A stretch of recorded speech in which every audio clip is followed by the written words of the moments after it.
Hey listeners, this is Wes from The Measured Pencil. I wanted to let you know before we get into this episode that this story contains mentions of suicide, so bear that in mind.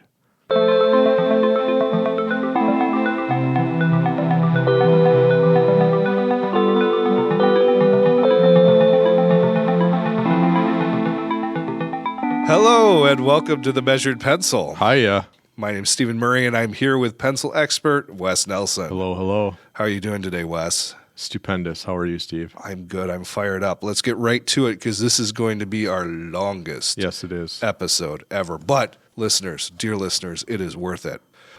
We have a spectacular pencil story from a dear friend, Sean Ewert. Sean is a professional storyteller. He's won the Moth Story Slam. Yeah. And he put together a story just for us. And then we had a great conversation with him. Amazing. But it's long, but it's worth it. It's worth it. So there's nothing I can say that's going to hype this anymore. We're just going to get to it. Join us on a ride here. It's vulnerable. It cuts deep. So without further ado, here is Sean Ewert.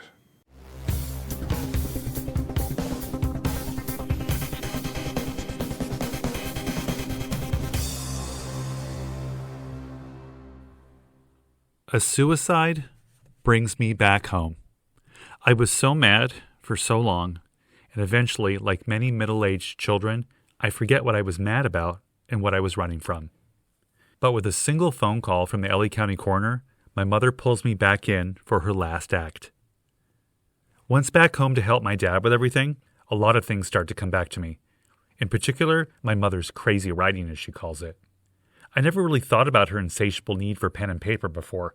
Her writing defined everything. Locked in her room for hours, days, and eternity, she created her crazy writing. While my partner cleans out her bedroom, he stumbles upon piles of paper, her rants. What the hell does this say, he asks. A dangerous question. When I'm young, my mother drags me to endless open houses. Tall and exotic looking, my mother is a realtor without the license, clientele, or the wardrobe. But she's whip-smart about buying and selling houses. Today, she's dragged me to a cute split-level ranch with good light and a huge backyard. She's working hard to fulfill her dream of living in the perfect home, hidden from reality. She also says, be sure to get as many pens as you can. Her eyes glow huge with the thought of more free writing utensils. I'm well-trained and know how to grab a chair, step up to the yellow Formica kitchen countertop, and grab a handful of pens, stuffing them down my pockets. Today's pens say, call Richard Richards for all your realtor needs. Richard is a tall, slim gay man with a smaller version of Farrah Fawcett's classic hairdo. His jeans are so tight he can't sit. I overhear my mother and Richard, the realtor, talk. It's all creepily flirty. My mother with her mental illness and a husband, Richard with his West Hollywood crotch lump and a Trans Am T-top. Oh, Richard, my mom says, this place is a steal. How low can I get it? Richard laughs, lots of chiclet-sized teeth showing. I'm literally falling asleep on my feet. I put my foot up on a stack of MLS books, and I look like I'm ready to hike a mountain. A moment later, my mother picks me up and says, did you get them? Did you get the pens? I shake my head yes. We climb into our Dodge Dart. My mother is living the fantasy, lost in calculations, moving trucks, and escrow deadlines. She seems to have forgotten me and my dad. When we arrive home, my mother takes off to the den to make a phone call. Before she leaves the dining room, she says, give me the pens. Sean, these papers of your mother's, what does it say? My partner shakes me out of my memory. I don't really know. But even now, as the house is nearly empty, and all that's left are cups of mismatched pens, mechanical pencils, Sharpies, crayons, anything that leaves a mark, the pens and pencils are on the same dining room table that I drew pictures on as a kid. I'm transported again. I'm a child to that same dining room table to start drawing the Smurfs, all requiring a lot of blue ink. Pen by pen, they empty out quickly before I can even draw a Smurf hat. Nothing but a pen graveyard on the dining room table. Where are all the pens in this house? Lord knows I bring enough of them here. I start looking around. Pass by my mother in the den on my way to the kitchen. No pens. Living room? No pens. Desk under the stairs?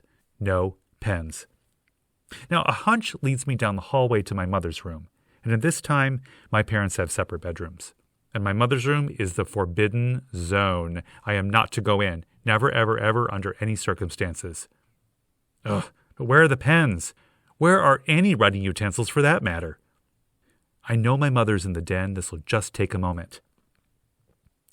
I open my mother's door. The room is pitch black. It's very stuffy. The window is covered with a blanket. I take one step in, and my feet slip out from under me. Paper. Piles and piles and piles of paper everywhere. It's like the floor is moving with every step I take. I turn on the light, and it's a sea of scribble. It's like a book blew up. I quickly scan the bedroom. Then I see it. On the nightstand, next to the bed. A box full of pens, pencils, markers, anything that will write. She's hoarding pens. But why? Suddenly, I hear my mother's voice yell out, "Sean, where are you?" I must have slammed the door a little too hard on my exit after snapping the light off. My mother corners me at the end of the hallway. She looks like Maleficent, but a pooped Maleficent from visiting a zillion open houses. Mother snaps at me. "Sean, what did you do?" Nothing." "You were in my room, weren't you?" "No." "Yes." Mother counters and continues in a voice too strong for a child of 10. "Did you read any of those papers? Did you? Did you? Tell me, tell me. Did you read the papers?" She's unrelenting. She grills me for an hour. I didn't. I didn't read anything. Why don't you believe me?" I am completely worn out. Truth is, I did read the papers. It's an endless litany of absolute crazy scribble. Half-written words, people's names, lots and lots of ink. Enough ink to draw all the Smurfs several times. Mother's grilling tactic in the hallway is out of hand, but it's the first time concerning her bedroom, and she's really mad. Calmer now, she says, "You can't read those papers, ever. Do you understand?" "What's it about? Is it a story?"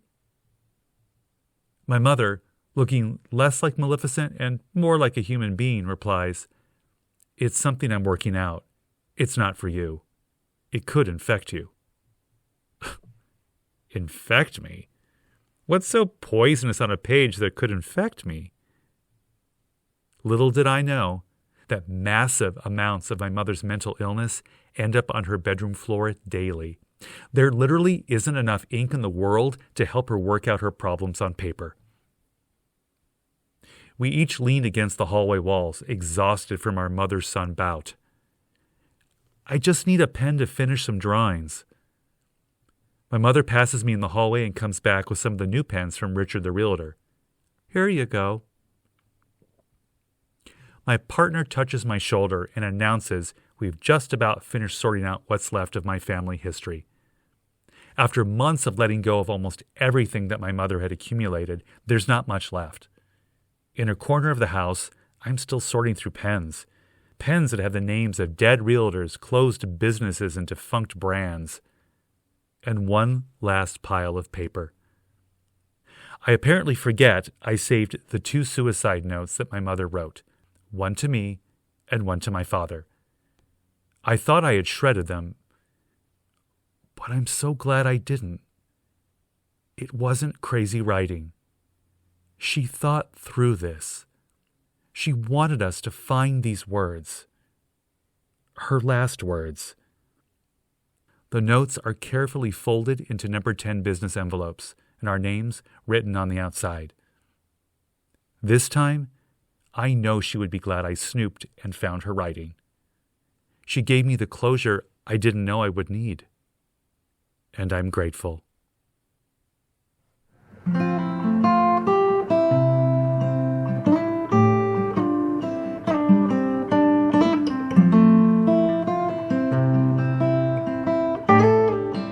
Our guest today is a storyteller and native Los Angelino who loves to travel.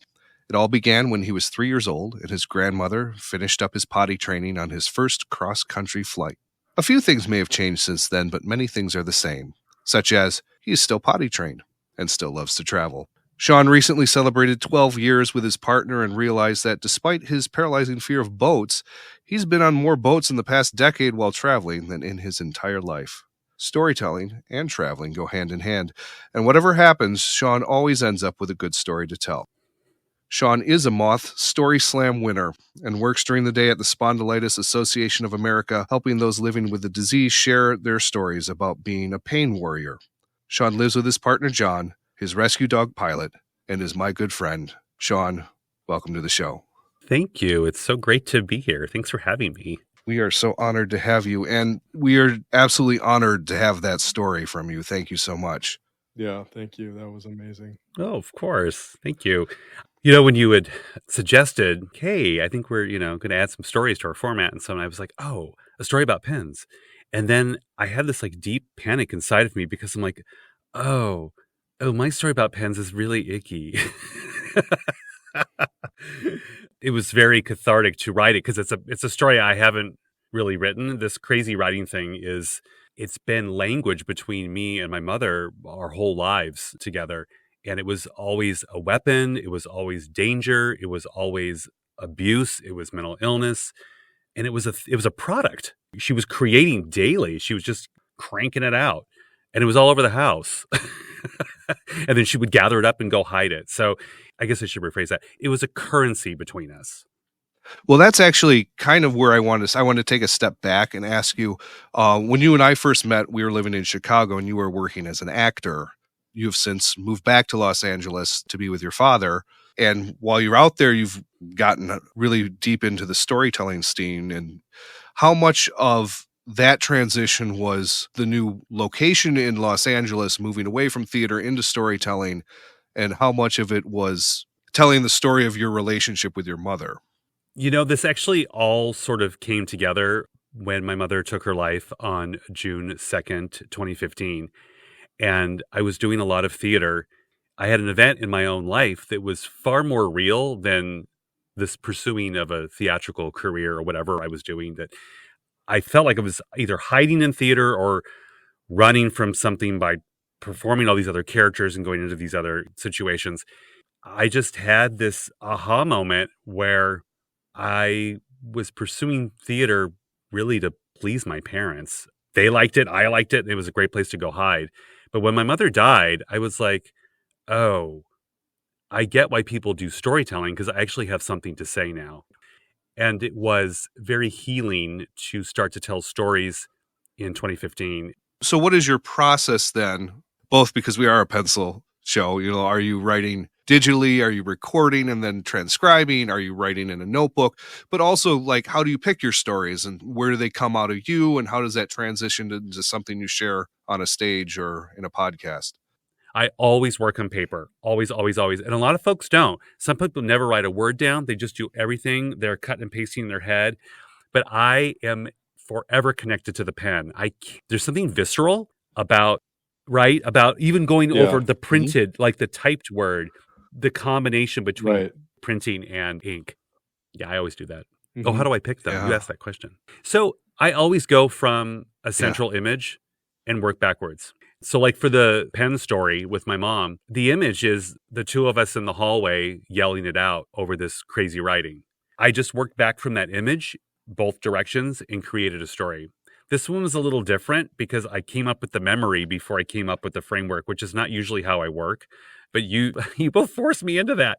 So it worked out really well. I worked much differently on this story. And I actually just submitted it to another show and they instantly liked it. I got booked already for April. Nice. Yeah. So I thank you for bringing this cool prompt to me because it's not something that I normally would share.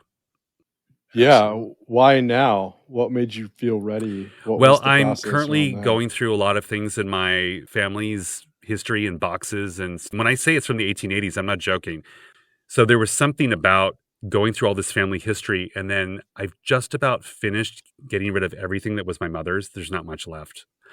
So the timing of this was really right because I feel, what's that thing they say, that you die twice, once when you die and then you die again when the last person says your name. Mm-hmm. Yeah. I'm having that moment because my mother had no friends. So I'm feeling like I'm carrying this little legacy. I just feel like I am going to be that last person who utters her name. When someone passes away, there are a million things that are kind of left unsaid, conversations, arguments, plans. It's a final interruption. How did you find an ending to those conversations? Or is there an ending? Maybe it's ongoing. I got to tell you, because of suicide, it changes the game. I had no closure with her, which is why this story is so touching for me to tell. And I thought I had shredded those suicide notes. In fact, maybe this is a second set. I'm not even sure where these two popped up from. They're fully formed. They're fully written. They're legit. So I am so glad I didn't shred them. Or if I did, I'm glad I found new ones. I can't remember where these popped up from, because that is my closure. And that's why I'm glad I gave those suicide notes a second look, because it's easy to dismiss them, because she had half written ones all over the house. So in this crazy writing stuff, there's all kinds of versions of suicide notes. Some are started, some are half written, some are written to my dad, some are written, I don't know, maybe to my dad and me, or I don't even know. Your question's really awesome. And if you were asking me this in relation to my father, I would have an extremely different answer. I'm so hands-on with him every day. We talk all the time. He's one of my best friends. I've had so many chances to have closure with him. I mean, we've overclosed. He's ready to go. Like if something happens, we've said it all to each other. There's nothing that hasn't been said. But with my mother and anyone who's a survivor of suicide, or no one who knows someone who has taken their life, I personally wasn't prepared for the abruptness of that ending and how it just leaves you hanging. Someone told me after my mother passed, "Oh, well, now you're part of the club." And I'm like, "What?" They're like, "Well, you have a suicide in your family." And especially when it's your parent or a child or a sibling, when it's in that tight little family unit, it does change things. You get really deep really fast, and you feel really bad and really weird really quickly, because there's so much baggage. I think these stories are my way of giving her closure. And I just did this show last May about my mother, and a woman came up to me sobbing. She was so sweet. She's like, "Thank you. Thank you, thank you, thank you for talking about this." She's like, "I have people in my life, family members, who have done this, and no one will talk about it. It's so taboo. People just sweep it under the rug." So she was just really touched. And people connect to my mother's pain. Very much so, for someone who had no friends. Closure, right on. I'm still working on it. Aren't we all? Of course. Yeah. I find it interesting that you told this story about your mother and this very traumatic and emotional event for you, and it opened up something else in this woman, and then she almost feels a connection to you. That is the holy grail of storytelling. There's a fine line between you're inspiring people to like really open up and identify, because I hit the universal thing. The goal is to bring them closer to you and see it in themselves. Right. What are the things that you find in your stories when you feel it, when you connect, when you find those moments that lead people to come up to you afterward and share that emotion, that pain, that feeling with you? When you look at stories that are successful that you've done, that what are those things that you find in those stories? I think what works for me is the vulnerability that the storyteller is able to show through a specific moment. If you just build it for them to take it in, they'll be moved. And when you magnify that stuff in storytelling, those vulnerable moments, people go, "Oh yeah, yeah." As long as you can paste another face on the story you're hearing, your own, I think you're golden. Yeah, people will sniff out vulnerability very, very quickly, and their BS meter, I think, is very high. So while I think the elements around it can be crafted, you can't fake the vulnerability. When I've tried, it comes across as contrived. So how do you position yourself to be vulnerable? How do you get that to come across? It's that image. You have to see the image. You have to see the scene. If you don't build that moment out there, the audience won't go with you. Sure. What's the difference between closure and memory and honoring someone, Oh, wow. but also defining a boundary? Wow. And you want Sean to answer this? Yes. Okay. So the story I did right before our interview tonight, I think has both. So I built it from memory because I was like, oh, pen story, pens. Oh, my mother. Oh gosh, pens, pens all over the house, pens. So these memories of how pens made me feel and how they were a weapon and currency and a need in my house, those memories are memories, and they're funny and they're painful. And then the closure is my other storyteller in the story, the present me who has an opinion about the situation. I think closure can change. You may think you have closure for something and then suddenly you don't. I don't think closure, it's sort of like coming out of the closet. I don't think you ever stop. That was amazing. I got chills. What do you still carry around of your mother's? Love of music. I mean, I wrote a story that was on a different podcast called The Volume Knob, and it's about how Aretha Franklin sort of saved my mother's life. My mother got so into music because she had such a hard time communicating with anybody or getting to know anyone or letting anyone in, but she did a really great job passing down her love of music to me. It was pretty much the only thing we universally agreed on together. I'm trying to think what else. If it's physical things, I don't think there's anything left. 2 suicide notes. But there's nothing left. I don't have much, and I think that's okay. When I was younger, I would have answered this question very differently. Oh, I have a watch that I love, that I cherish, but I don't want stuff. So, Speaking of pens, I have one more pen to ask you about, and this is a trip down memory lane. Do you remember, and we're on a podcast, and I'm going to do a visual here, but do you remember this? yes, but it hurts my head. You gave this to me. Oh, wait, is that the C3PO pen? No, I gave that to you this summer. This, I feel so guilty about this, and I'm going to tell my story of guilt.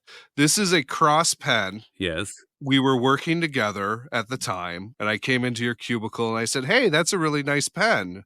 And you're like, it's a cross pen. I was like, I love cross pens. And I can't remember exactly where the conversation go, but very quickly it was like, here, you can have it. And I was like, oh God, no, I don't want to take your pen. You're like, no, you'll enjoy it more than I will. I got it in an employee, what was it, like appreciation thing. You kind of thrust it upon me. So I'm like, okay, fine. I'll take it. I'll cherish it. I'll take good care of it. So it goes into my bag.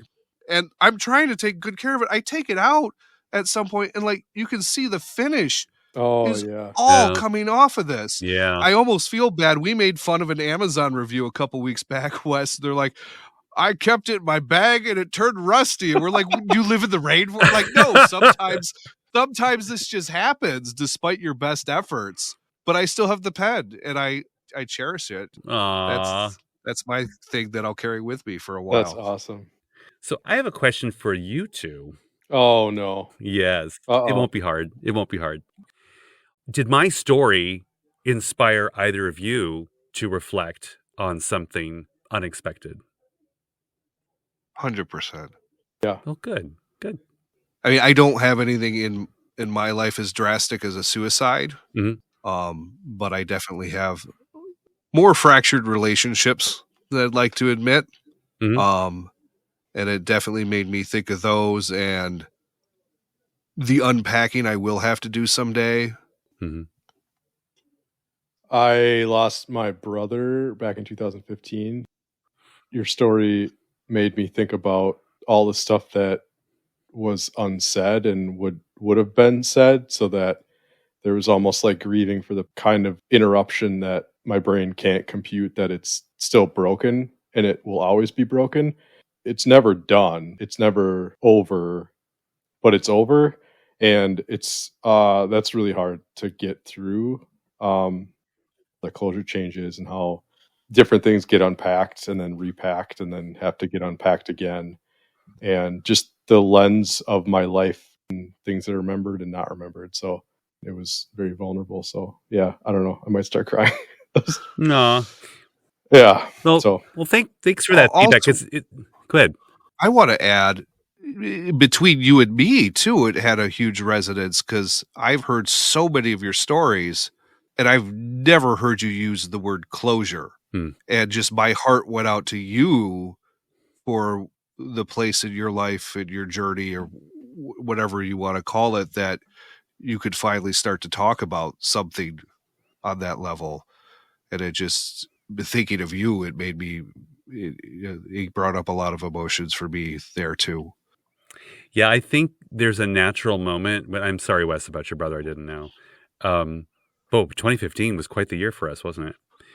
I think I'm finally saying goodbye to my mother, and it's naturally happening. It's not like I'm forcing myself to do this.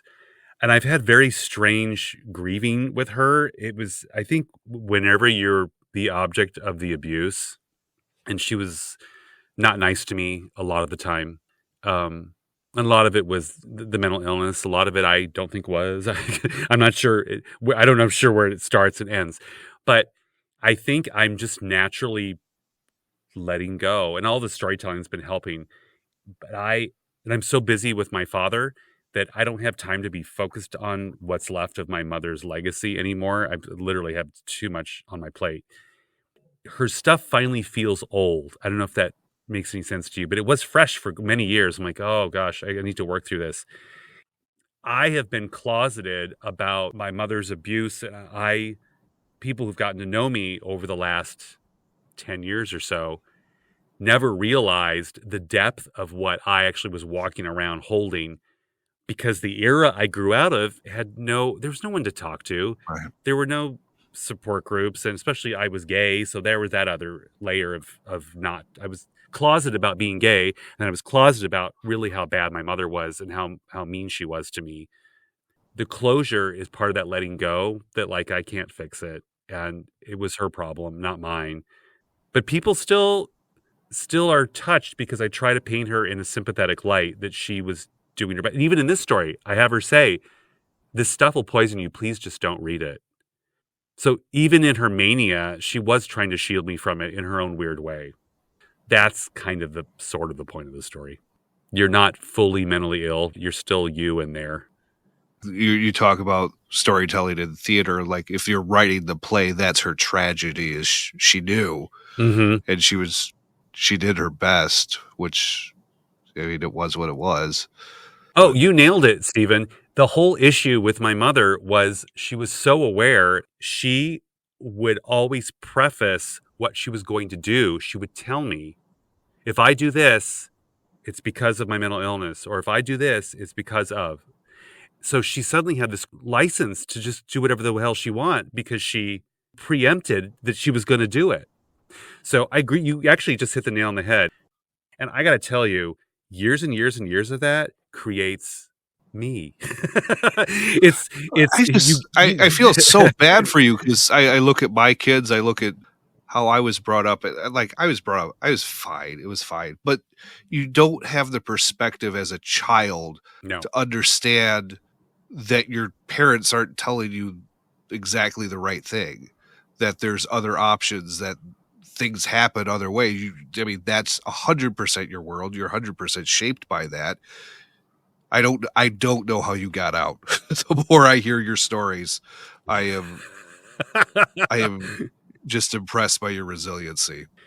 I think that my parents both gave me that nice boost into theater and said, it's okay to be an actor. Please just go to school and get a degree in something. And, if theater makes you happy, go do that.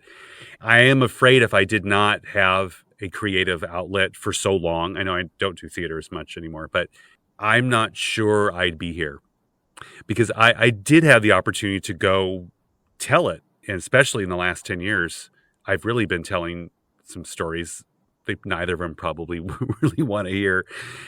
My dad would be okay with it. My mother would be horrified. For the record, I did not start telling these mom stories until after she died. I did not feel right. And maybe that's just me being a dutiful son. Maybe it's the Catholic adjacent upbringing that I had. But I just was like, things are bad, but like I can't do this to her. I get it. Yeah. But I can now. And there's comfort in art. this is what I do. You guys tell stories. Stephen, you went to theater school too. I came out a better interpreter of emotions, including my own, than I was before my training. And that's what this is, with a pen. Well, we promised we are going to talk 20 minutes. Oh, it's fine. I think the three of us could talk all night. We might talk some more after this, but it's going to break my editing software to try to edit this out. Yes.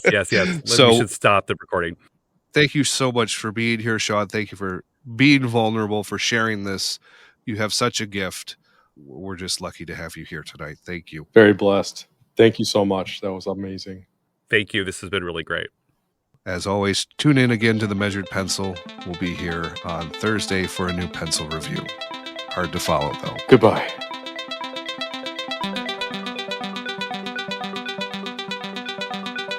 This was The Measured Pencil with Wes Nelson and Stephen Murray. Theme song and additional music composed and performed by Josh Baumgartner. Additional production support by Two Desk Productions. If you want to see what the pencils look like, please follow us on Instagram at The Measured Pencil. If you'd like to share your pencil story, please record a short audio file, maybe 1 to 2 minutes, and email it to us at themeasuredpencil@gmail.com. Or, if you'd like us to review your favorite pencil, please email us with the name and it might appear on a future episode. Thanks for listening.